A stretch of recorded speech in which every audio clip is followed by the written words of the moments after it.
Hi, and welcome back to the Business Career College video series. In this video, we're going to look at the medical expense tax credit. And not like we have to know every single tax credit and how they're going to work, but the medical expense tax credit in particular has some applications to financial planning, to health and dental insurance that we do have to be aware of. So the medical expense tax credit, is a tax credit then. So just a quick reminder on how credits work. You would have your income, and we're going to figure out all the tax on your income, and then we're going to take, we would figure out the total amount of income, and then we would take off your deductions. And there's two types of deductions. We're not going to worry about that too much. Ultimately, we're going to land at your taxable income. And to your taxable income, that's when we're going to apply our tax rates.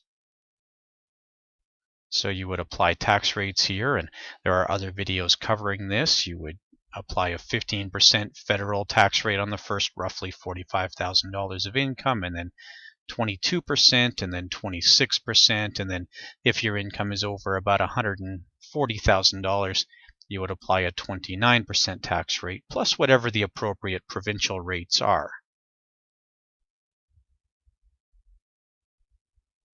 So generally the lowest tax rate is going to be somewhere between 15% federal plus another, we'll call it 5 to 11% provincial, in that vicinity. Your lowest tax rate then, depending on the province you're in, is going to be somewhere in the range of 20 to about 26%. Now, why do we care about that? Well, once we calculate out all the taxation on your taxable income, then we apply credits. And most credits, including the medical expense tax credit, are applied at that lowest tax rate. So, for example, if you're a resident of BC, then you would apply a 15% federal credit plus a 5.06% provincial credit, for a total of 21.06%. So if you had a $1,000 tax credit in British Columbia at a 21.06% tax credit rate, that would result in $210.60 of tax savings. We would reduce your tax bill by $210.60. And it doesn't matter, for the purpose of most tax credits, what tax bracket you're in. All that matters is that you're a resident of this particular province, and that would generate that much tax savings. This would be a little bit different for other provinces, but in BC, this is what we would end up with. Other provinces, you would just take the lowest rate, so 5.45% in Ontario, or 11% in Manitoba, or 10% in Alberta, whatever you happen to have, and just add it in there. So now we're going to look at the actual functioning of this medical expense tax credit, what happens here. So the first thing you have to recognize is that not every dollar of medical expenses is necessarily claimable. You have to have expenses that exceed 3% of your net income for that particular year's tax return. So for example, if you earn $50,000, if you're a $50,000 income earner, then 3% of that would be $1,500. If your medical expenses didn't exceed $1,500, then you would not be able to use the medical expense tax credit in this position. Now, you can choose, we can have either spouse use them. So either spouse can claim, not both spouses though, and you can claim for one another, and you can claim for the kids as well. So you can claim for both adults in the household if there are two, and you can claim for any minor children as well. I'll talk about what happens with adult children. That's a little bit different set of considerations here. So you can claim for both spouses, And for minor children who are dependent on you, that would typically be minor children who are living in the household. And we would have to look for expenses in total exceeding that $1,500 level between all three of those taxpayers. Now, the other thing that happens that makes this a little bit easier is that you can use any rolling 12-month period that ends in the year. So if we have a bunch of expenses starting in, let's say, October of a given year, you might want to wait and claim those expenses all on the following year's tax return, you say an October to October tax year.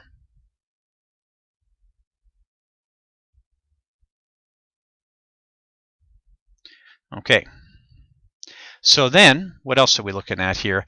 Well, there's a cap to this 3% level. So if your income is over a threshold of $73,600, that's for 2015, then you're going to be at the maximum for that cap. So that's $2,208. Basically, that's the most that this 3% figure can come out to. That is, somebody who earns $100,000 would still use $2,208 as the starting point for the threshold at which they can claim medical expenses. So if, for example, we have a household where we've got spouse A and spouse B, and spouse A makes $100,000 a year, and spouse B makes, let's say, $80,000 a year. So we apply the 3% for each of them. We would have $3,000 here, and we would have $2,400 here. But actually, neither of them would use that. Both of them have as their base threshold $2,208.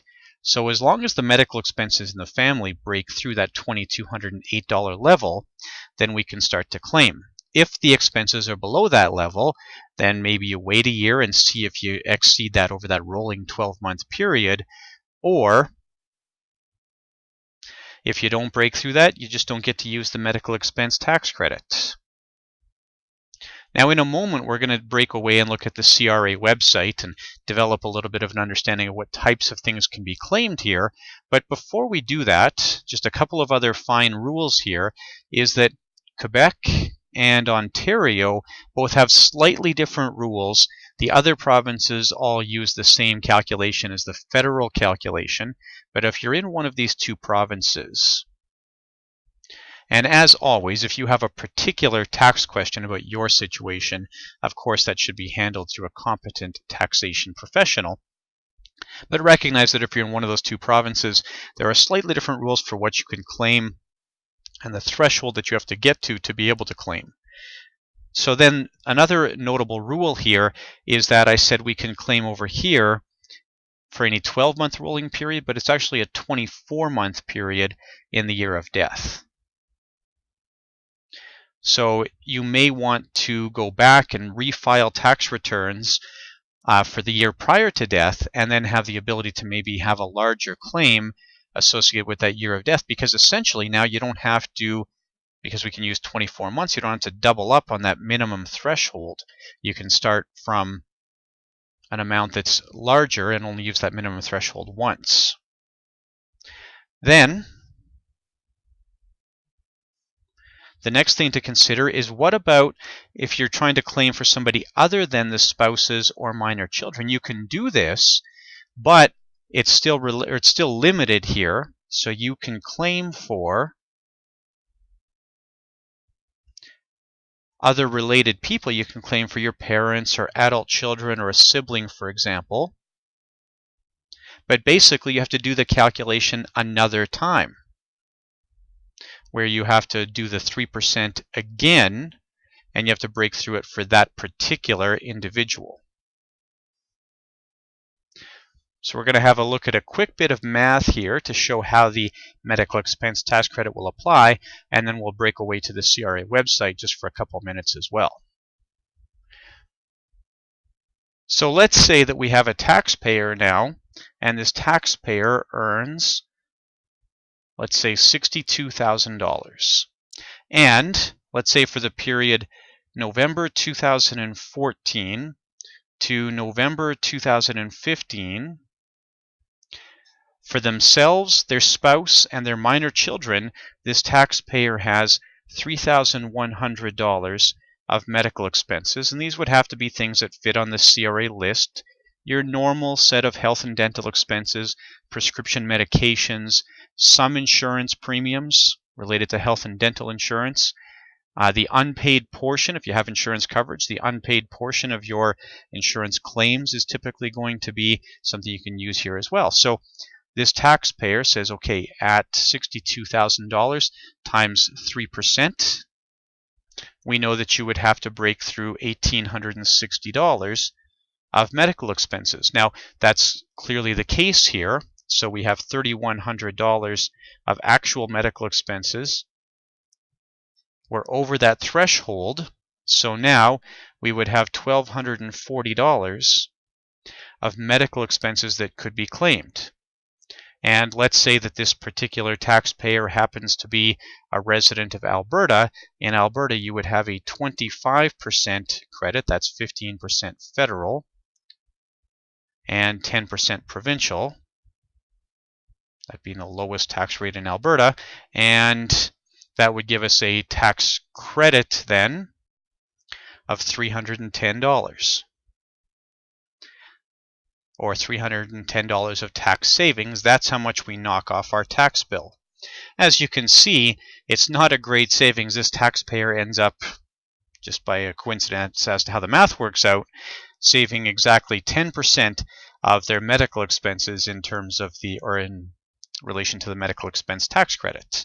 So now let's pop over to that CRA website and have a look at the list of medical expenses, and we'll understand how to use the list here. So as you can see, we start off with a quick Google search here, CRA Medical Expense Tax Credit. It's an easy place to go. Taxtips.ca also has a really good page on this. And we're going to pop over here and we're going to look at medical expenses. And we see the same rules we've just gone through. And what we want to look at here is which medical expenses are eligible.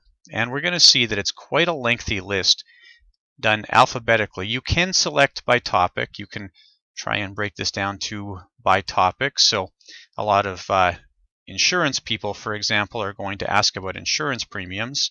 And we see here the note about premiums paid to private health services plans. Essentially, if you're paying premiums for a plan that's going to cover the things that are on this list, those premiums are going to qualify for the medical expense tax credit.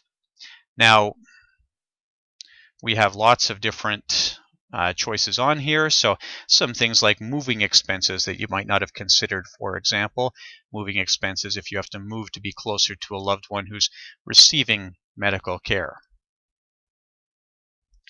Now, an area that a lot of people ask about would be, let's say, medical expenses provided by qualified medical practitioners. So we can pop in here and we can see that